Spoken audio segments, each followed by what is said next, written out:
Assalamualaikum warahmatullahi wabarakatuh. Sugeng dalu ingkang kula hormati para bini sepuh ing Desa Kelurahan Mojoruntut. Ingkang kula hormati Bapak Kepala Desa Kelurahan Mojoruntut. Ingkang kinurmatan Bapak Ketua RT lan RW Kelurahan Mojoruntut. Lan para pendeta Karang Taruna saha para siswa-siswi ingkang kula tresnani. Sepisanan, sumangga kita sedaya ngaturaken puji syukur dumateng Gusti Allah Subhanahu wa taala awit saking silan kanugrahanipun kita sedaya saged kumpul wonten ing papan punika kanthi wilujeng lan rahayu.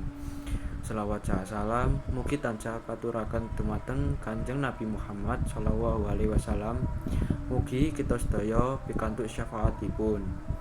Bapak lan Ibu saha para rawuh ingkang kinurmatan, kula minangka wakil saking Karang Taruna Desa Mojoruntut ngaturaken panuwun ingkang ageng sanget awit saking si rawuhipun panjenengan sedaya.